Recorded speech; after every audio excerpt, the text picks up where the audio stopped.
Hello everyone, I welcome you all to commerce classes. So this is our accounts chapter 1 part 4.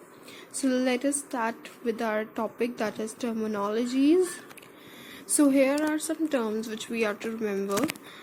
First of all, the term is entity. Entity means the business unit, firm, institution, person. For whom actually we prepare accounts, and from whose point of view transactions are to be identified. For example, we did the identified column, right? Identification. In that we had two enterprises, A and B.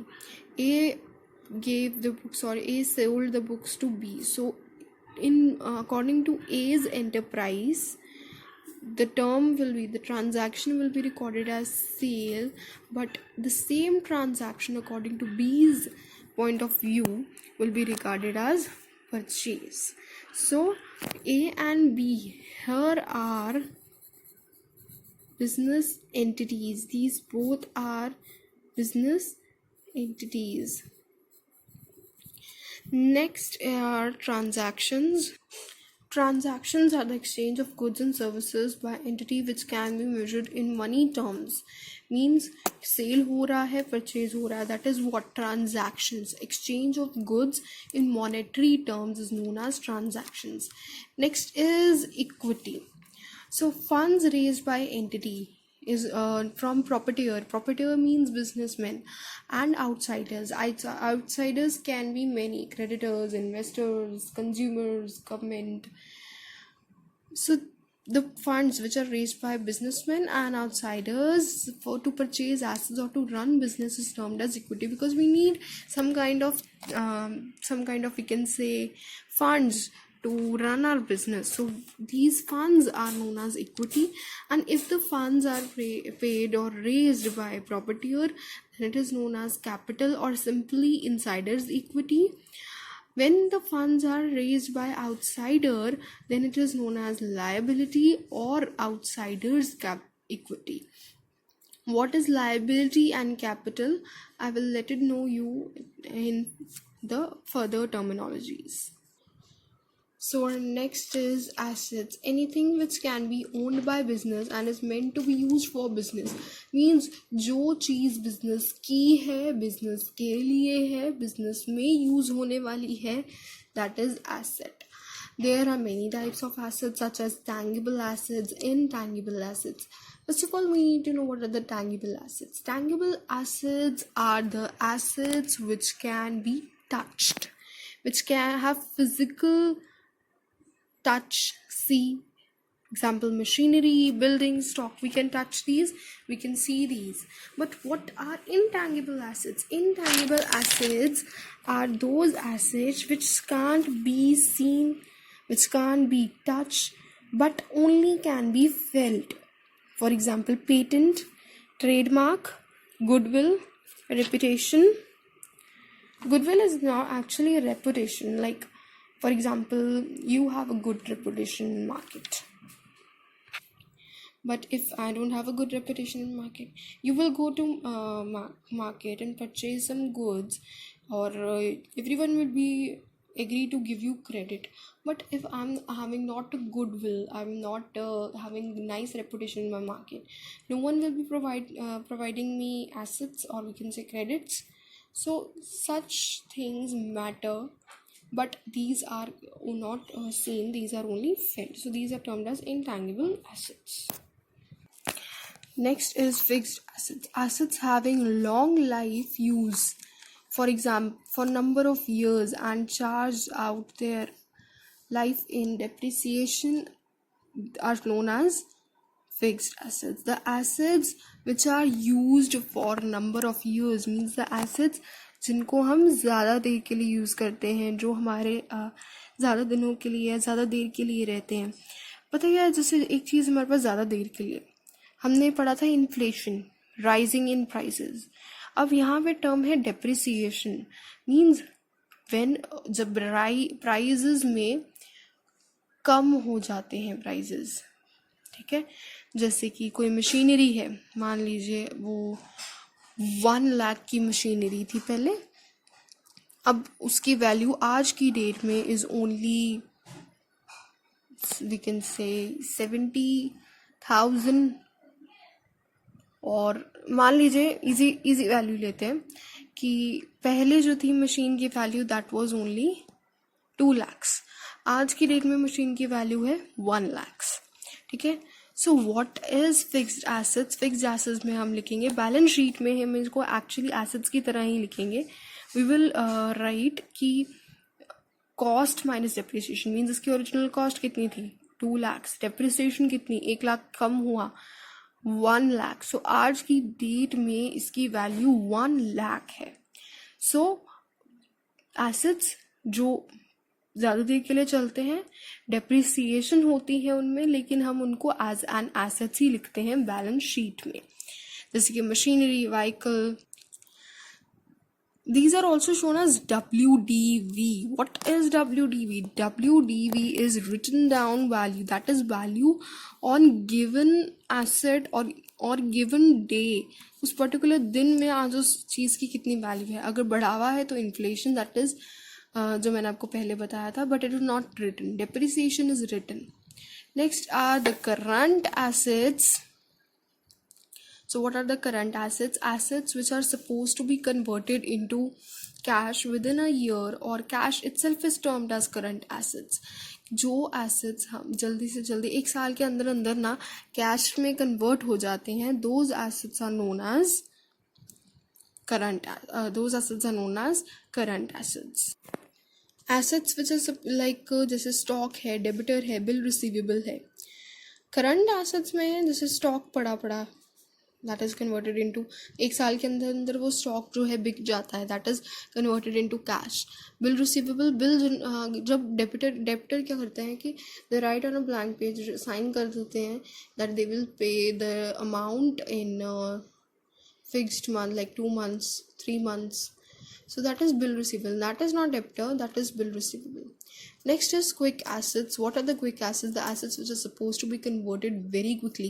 मतलब एक साल से पहले ही जो convert हो जाते हैं into capital और into cash is called quick assets. इनको liquid assets भी कहा जाता है। जितने भी current assets हैं except stock and prepaid expense are known as quick assets, क्योंकि अगर स्टॉक जल्दी ख़त्म हो गया है या प्रीपेड एक्सपेंस जल्दी ख़त्म हो गया, देन आपको लॉस होगा, क्योंकि they need to be maintain for at least 1 year. Prepaid expense क्या है? प्रीपेड एक्सपेंस जो है दैट इज़ द खर्चा जो हमें पहले मिला है टू मेंटेन आवर रिसोर्सेज और टू स्पेंड दोज मनी हो सकता है किसी भी फॉर्म में हो सकता है prepaid expense. Next is wasting assets. Natural resources owned by business meant to be consumed are not repairable. जो assets जैसे कि natural resources हम own तो करते हैं but it is not repairable. हम उसको दोबारा नहीं कर सकते, ख़त्म हो जाएंगे, जैसे कि oil, well, forest, coal mine etc. These are wasting assets. Next is fictitious assets. ये बहुत ही कंफ्यूजिंग रहता है fictitious assets होते क्या हैं एक्चुअली, इसको ध्यान से समझने की ज़रूरत है. fictitious assets are not assets, they are expenses. They are the assets which give you benefit for longer duration. Physical form नहीं होती है इनकी. जैसे कि एग्जांपल ले लेते हैं प्रीलिमिनरी एक्सपेंस. अब प्रीलिमिनरी एक्सपेंस क्या होता है? देखिए, जैसे आपने एक प्रोडक्ट लॉन्च किया, उसके लॉन्च से पहले ही ऑलमोस्ट एडवर्टाइजमेंट्स की एग्रेसिव एडवर्टाइजमेंट्स शुरू हो जाती हैं, धड़ाधड़ एडवर्टाइजमेंट्स आ जाती हैं. ये शॉर्टर टाइम के लिए होती हैं, लेकिन इनका जो बेनिफिट है वो लॉन्गर टाइम के लिए होता है, बहुत ज़्यादा देर के लिए होता है. So these are preliminary expense जिनका या फिक्टिशियस एसेट्स जिनका इफेक्ट ज़्यादा देर तक रहने वाला है. तो हम इनको ये नहीं लिखते कि अगर हमारा मान लीजिए 1 साल तक एडवर्टाइजमेंट धड़ाधड़ चल रही है. नो, वी विल शिफ्ट और split it into many years और मैनी टाइम पीरियड्स. सो फिक्टिशियस एसेट्स, डिस्काउंट और loss on issue of securities, कि अगर सिक्योरिटी रखी थी इस पर अगर प्रॉफिट हुआ है, लॉस हुआ है, एक्सपेंसेस हुई हैं, that is fictitious assets. इसे expenses इसलिए कहा गया है क्योंकि हम इन पर खर्चते हैं. We spend on these and then we see कि उसका benefit है या हमारे पास लॉस है. और इनको मिससेलेनियस एसेट्स के नाम से हम बैलेंस शीट में रिप्रेजेंट करते हैं. मिससेलेनियस एसेट्स आगे लिख दिया डिस्काउंट और loss on issue of securities या प्रीलिमिनरी एक्सपेंस. आई होप ये आपको क्लियर होगा. फिक्टिशियस एसेट्स में दोबारा से रिपीट कर देते हैं because it is the most important term. These are not assets, these are expenses which give benefit for longer year or for longer term. These are spread into many time periods so that because of the benefit it has given. Preliminary expenses are the expenses which we make before launching something or before that company came into existence. So this is one of the fictitious assets. Second is discount or loss on issue of securities. These are noted as miscellaneous assets in balance sheet. Why these are known as expenses? Because हम इन पर खर्च कर रहे हैं. That's why these are known as expenses. So my next term is liability. What does liability mean? Liability means anything which have charge on assets, which is that from where the assets came, the borrowers. For example, the capital or the bank amounts, these all are known as liabilities. Means the basic difference between assets and liabilities: assets bring money into your pocket and liability gets money out of your pocket. If the liability is paid by or given by businessman, then it is known as insider's liability, which is capital plus accumulated profits, because profits are of businessmen, minus accumulated losses. Next is outsider's liability. If we get liability from any other person other than businessmen, then it is known as outsider's liability. जैसे कि amount owed to supplier, banks, जिनको हमने देना है rather than businessman himself, is known as outsider's liability. Next, liability can be classified into three other liabilities also: non-current liability, current liability, contingent liability. Non-current liability means long-term liability and current means short-term liability. Liability which is not payable in a year means liability which is to be payable after 2 years or after 1 year, that are known as non-current liability. Example, term loan from bank, that can be debentures issued to public or acknowledgement of debentures. Next is current liability. Liability which is payable within a year is termed as current liability, जिसको हमने 1 साल के अंदर अंदर देना है. It can be bank or expenses or cash expenses. A liability which contingent liability is the liability which we can't define, happening on a certain event, means suddenly हो जाए या हमें लग रहा है कि हाँ शायद future में हो. For example, any liability for which we can't define, like guarantee given for other person. For example, there is a person A. You have given the guarantee of that person that he will pay the money to the bank in so and so period. For take example, 1 year. But due to some reason he doesn't pay. Then you have taken guarantee, you are responsible for it, then you are liable for it. So you will have to pay that money. So that is the certain kind of future liability. So I hope you have cleared with the liability: insider's liability, outsider's liability, non-current liability, current liability, and contingent liability. I again repeat: liability of businessman is insider's liability, other than businessman is outsider's liability. Non-current means after 1 year, current means short term within a year, contingent means future. Example of current is creditor, bank, cash credit, expense. Non-current is bank, debentures. Here is a word called debentures. Debentures. What are this? This is a certificate issued by the business organization that it is paying the interest. So again repeat, debentures are the certificate issued by a company acknowledging that it has borrowed money on which interest is being paid. Now, next term is revenue. Amount charged from customers for providing goods and services is revenue. Revenue means जो money हम लेते हैं. जैसे कि हम किसी restaurant में गए हैं, वहाँ पर we have given the charge or we have given the money to the restaurant for the food they have given to us. So उनके लिए वो revenue हुई. पैसा कमाना is revenue. So our earnings are revenue. For example, a business enterprise entity has sold toys within a year. So उसके बदले में जो उसे पैसे मिले हैं, that is the revenue. Expense revenue का उल्टा है, खर्चा. Expense expenditure has two different meanings. Expense is short term and expenditure is long term. Now profit. If you see, हमारी कमाई ज़्यादा होगी हमारे खर्चे से तो हमें प्रॉफिट ही होगा. So if revenue is greater than expense then it's profit. But if revenue हमारा जो खर्चा है वो ज़्यादा होगा रादर देन रेवेन्यू हमारी कमाई से, सो ऑब्वियसली वो लॉस होगा. Next, goods. Any commodity which is purchase with an intention to be sold is known as goods.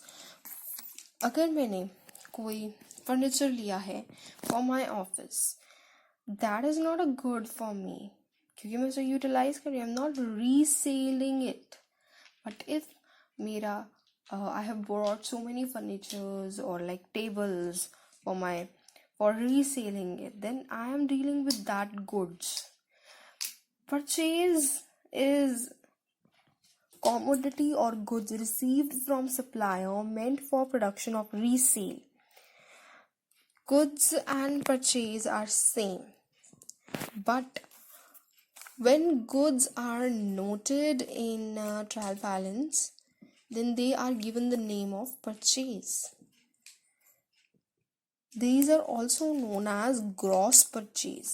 Now, purchase return. If the goods purchased, जो हमने goods खरीदे हैं वो सही नहीं है, उनमें अप टू मार्क नहीं है, क्वालिटी अच्छी नहीं है, कोई रीज़न है जिसके कारण we don't like it, we want to return it, then it is purchase return. So, what is gross purchase? Purchase simply is also known as gross purchase or total purchase. Then next is purchase return. Purchase return means when we return the purchased amount or purchased goods. And what is net purchase? Net purchase is purchase minus purchase return. Means purchase minus purchase return is net purchase. क्योंकि जो हमने खरीदा उसमें से हमने कुछ वापस कर दिया, जो बच गया that is the net. Net means total, बच गया. So gross purchase is purchase, simply purchase. Net purchase is the total purchase left. Next, sale. Goods supplied to the customer for cash or on credit is termed as sale. Credit means loan. चाहे हमने goods loan पर लिए हैं, चाहे हमने cash पे लिए हैं, that goods supplied to the customer is termed as sale. Sale is totally opposite of purchase and sales return is totally opposite of purchase return.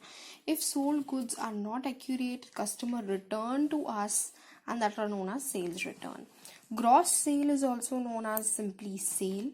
What is net sales? Net sales is sales minus sales purchased or sales returned. Next is stock. Stock means जितना सामान हमारे पास पड़ा है at a side. चाहे वो processing से पहले हो, चाहे वो आफ्टर प्रोसेसिंग हो, चाहे वो एज इट इज रीसेल हो, या चाहे वो प्रोसेसिंग के बाद हमने बेचना हो, until they are sold out. जब तक वो पूरी तरह बिक नहीं जाते, जो माल हम कहते हैं ना, जो स्टॉक, जो गुड्स हमारे पास पड़े हैं, that are known as stock. दो तरह के स्टॉक होते हैं. Opening stock means starting of a year में, बिगिनिंग ऑफ अ ईयर में व्हेन वी हैव स्टॉक, कुछ कहते हैं ना हमारे पास गुड्स पड़े हैं, that are known as opening stock. लेकिन एंड ऑफ द ईयर में कुछ स्टॉक बच जाता है, that is known as closing stock. 3 processes में होता है stock: raw material, work in progress and finish goods. This is very easy क्योंकि stock which is yet to put to process, जो रॉ मटेरियल है एक तरह का, that is raw material. Work in progress stock which is partially processed means उसकी processing हो रही है. Finished goods, stocks which is fully processed and ready to sale is called finished goods. Next is debitor. Customer from whom amount is recoverable for credit is called debitor. Debitor मतलब जिनसे हमने amount लेनी है. Creditor means जिनको हमने amount लेनी है. Debtor is the customer from whom the amount is recoverable for the credit sale, and creditor is the supplier to whom we have to pay the amount, right? Next is bill receivable. Listen, this is the very important point. Bill receivable. Bill receivable is the negotiable instrument. What is the negotiable instrument? Determined or documented as a medium of interchange or exchange. Example, currency is known as negotiable instrument. Now what we do, like for example, we have a debtor A. We give him on a page, we take a sign that he will pay the amount, he will pay the debt after 2 years, after 2 months, or the fixed amount period that we decide. If now that becomes a legal instrument, that becomes a negotiable instrument, so then that thing is known as bill receivable. जो bill हमने receive करना है. Creditor is supplier to whom the amount is payable. Now bill payable क्या है कि जब हमने किसी को negotiable instrument sign किया है. When we act as debtor to someone is bill payable. हम किसी के instrument पे या negotiable instrument पे sign करते हैं that we will pay this in a given period, then it is bill payable. So total receivable जब हम accountants में लिखते हैं, what is total receivable? Total receivable means debtor means वो person जिनसे हमने लेना है ना, money जिनसे हमने receive करनी है. Then plus bill receivable. Bill receivable means जिनसे हमने sign करवा लिया है कि 2 महीने के अंदर दे दो. For example, we have A and B that are debtors, and C and D that are bill receivables. So A plus B plus C plus D का जो amount है, that is total receivable. Similarly, total payable, that is creditor plus bill payable. Next is capital. Money or money's worth. Simply, money or money's worth is termed as capital. Drawing means when we withdraw something for a personal use. Withdraw money or money's worth from business but for personal use. Now, as I told you, expenditure. Expenses are short-term, expenditures are long-term. There are 3 types of expenditures: revenue, capital, and deferred revenue expenditure. Revenue expenditure. Expenditure which is derived immediately means the expenditure which gives us benefit immediately. Jaldi se jaldi benefit de de. Deferred revenue experiment is the revenue expenditure, but benefit of is to be derived in number of years. इसका जो benefit है वो आने वाले सालों में होता है. रेवेन्यू एक्सपेंडिचर जिसका फ़ायदा हमें बहुत जल्द होने वाला है, जैसे कि wages, rent, salary, stationery or purchase the goods that we have purchased for office. But deferred revenue expenditure, it is a revenue expense but the benefit of which is to be derived for number of years. Capital expenditure, जब हम amount spend करते हैं to create an asset या infrastructure, जिससे हमने पैसा खर्चा to buy a land, to buy a furniture, to buy a vehicle. So all this is a capital expenditure. For example, revenue expenditure, जैसे मैंने आपको बताया, wages paid, rent paid. Capital expenditure, building, vehicle, furniture. What is deferred expenditure? Deferred expenditure जैसे कि हमने एक product launch किया है, उसकी beginning years में ना हम बहुत ही aggressive advertisements shoot होती हैं, बहुत ही ज़्यादा advertisements आती हैं. But उनका जो benefit है, that is going to give us for number of years. So उसको split कर दिया जाता है into number of years. This is something that we learned earlier, like that was fictitious assets. Fictitious assets की तरह ही होते हैं. So they are known as fictitious assets. So assets की जो हमारा बैलेंस शीट होता है जिसमें assets होते हैं उसमें इसको fictitious assets के नाम से जाना जाता है, एंड इसको कैपिटल एक्सपेंडिचर के नाम से, एंड इसको रेवेन्यू एक्सपेंडिचर के नाम से. बैलेंस शीट कैसे बनाते हैं that will study further. Then what is gain? Gain is the unexpected or irregular nature of benefit.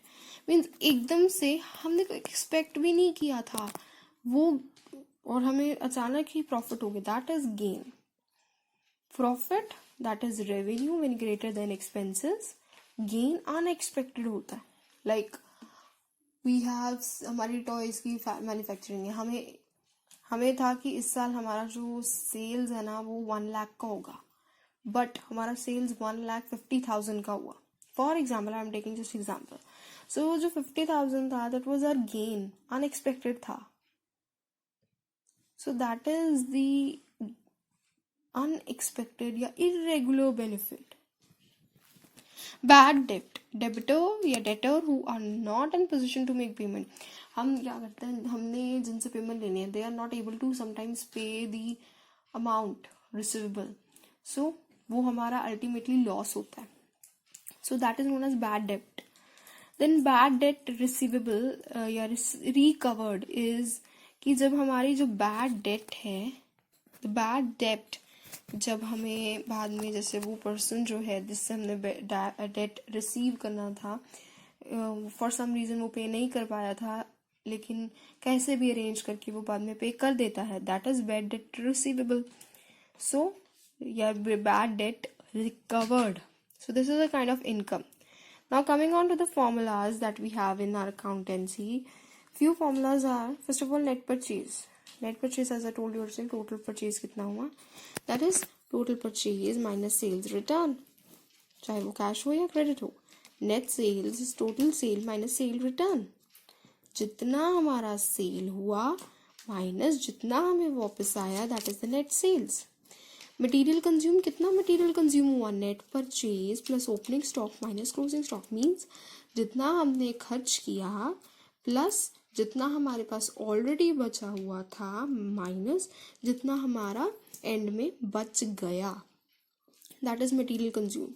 Now cost of goods sold is material consume plus direct expenditure minus sale of scrap. Cost of good का मतलब है material consume, यानी कि जितना हमने खर्चा plus जितना पड़ा हुआ था माइनस जितना हमारा एंड में बच गया प्लस डायरेक्ट एक्सपेंडिचर जैसे कि मैन्युफैक्चरिंग वगैरह. ये मैं आपको डायरेक्ट एक्सपेंडिचर डिटेल में बाद में समझाऊंगी. फिलहाल इतना याद कर लीजिए जो हमें इसके साथ एक्स्ट्रा एक्सपेंडिचर्स करने पड़ते हैं जैसे कि manufacturing, repair, कार्टेजेस, tax. For example tax ही मान लीजिए, टैक्स को ऐड किया minus sale of scrap. Means जो हमारा रेजिड्यू बच जाता है ना, cell of scrap means residue बच जाता है और हम उसको बाद में जब सेल कर देते हैं that is sale of scrap. So what is CO? This is also known as in short form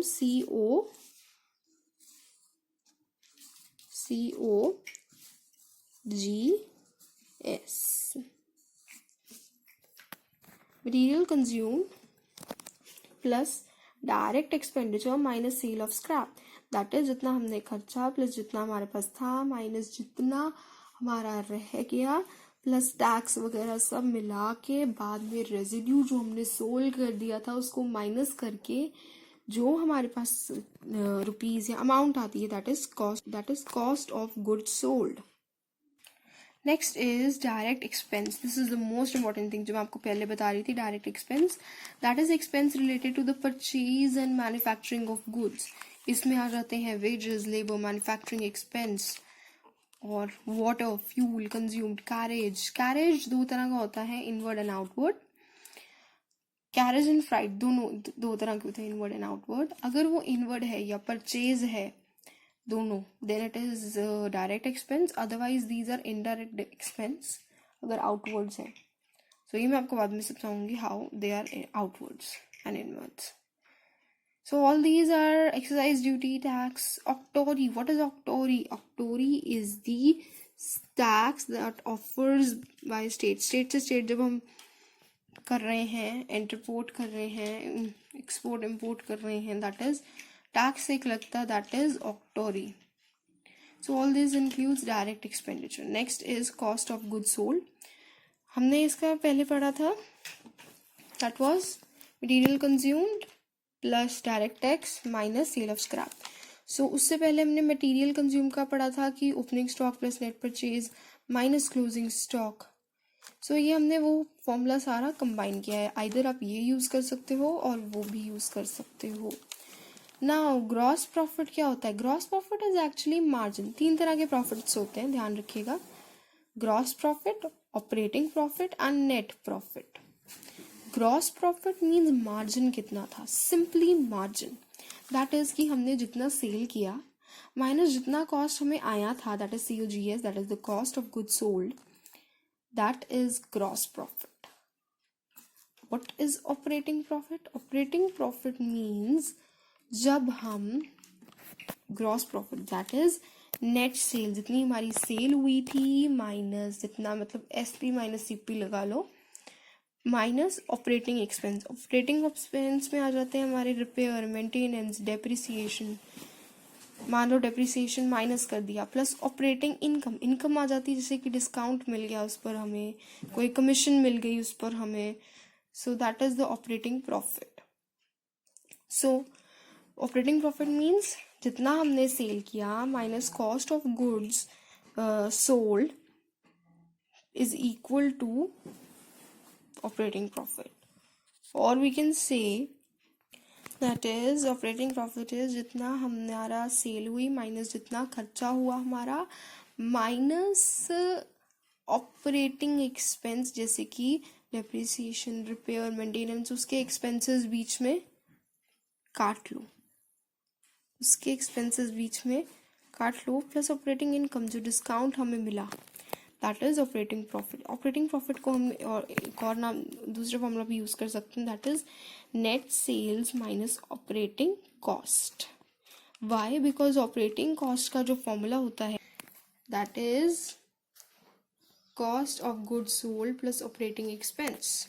If I simply conclude, तो gross profit means margin, operating profit means जितना हमारी सेल्स हुई थी उसमें हमारे जो इसको ऑपरेट करने की कॉस्ट लगी थी उसको जब हम माइनस कर देते हैं, दैट इज ऑपरेटिंग प्रॉफिट. और अगर हमें ऑपरेटिंग कॉस्ट निकालनी है, so we have that formula is cost of goods sold, that is CP, kind of CP, plus operating expense which is maintenance, depreciation, all this. So gross profit, margin, operating profit जब हमने हमारी operating cost, that is जब हमने goods को operate भी तो करना है, दैट इज कि हमने उनको उनकी रिपेयर भी करानी, मेंटेनेंस भी रखनी है, ऑफिस के खर्चे भी होते हैं, एडमिनिस्ट्रेशन के खर्चे भी होते हैं, डेप्रिसिएशन भी हो जाती है, एक्सपेंसेस, डिस्ट्रीब्यूशन एक्सपेंस भी होते हैं. So all this is operating cost, operating expense. जब हमें इस चीज में प्रॉफिट हो जाता है, that is net sales minus operating cost, that it is operating profit. Next net profit क्या होता है? टोटल प्रॉफिट कितना हुआ है हमें, अब सब कुछ मिला के कितना प्रॉफिट हुआ है हमें. जैसे कि सबसे पहले तो operating profit minus non operating expense. कुछ खर्चे भी होते हैं हमारे non operating expense. Non operating expenses कैसे हो गए? इररेगुलर एक्सपेंसेस, जो हमारे बिजनेस में नहीं, बिजनेस के ही होते हैं, डायरेक्टली लिंक नहीं होते बिजनेस से, बट वो हमारे सेल्स में नहीं आते, इसलिए हमें इनको माइनस करना पड़ता है. जो वैल्यू ऑपरेटिंग प्रॉफिट की है माइनस जितनी वैल्यू या जितनी अमाउंट नॉन ऑपरेटिंग एक्सपेंस, जैसे कि loss from fire, that is a non operating expense, plus non operating income, discounts वगैरह. सो all this makes net profit. Net profit means all over profit कितना हुआ है. ये सब कुछ आपको फर्दर एग्जाम्पल से समझ आएगा जो मैं समझाऊंगी. नाउ एक्सपेंसेस जान लेते हैं. 2 तरह के एक्सपेंसेस होते हैं, direct expense, indirect. Direct simply manufacturing, carriage, frets, ऑक्टेज, जो मैंने आपको समझाया. इनडायरेक्ट 2 तरह के, operating expenses and non operating expenses. Operating हो गए सेलिंग, डिस्ट्रीब्यूशन, सैलरी, स्टेटस, जो बिल्कुल ऑपरेट करने में इसको हेल्प कर रहे हैं. नॉन ऑपरेटिंग इरेगुलर होते हैं, डायरेक्टली लिंक नहीं होते हैं. क्यों डायरेक्टली लिंक नहीं होते? क्योंकि हमारे सेल्स के साथ रिलेटेड नहीं होते हैं, बट होते ये भी एक्सपेंस ही हैं.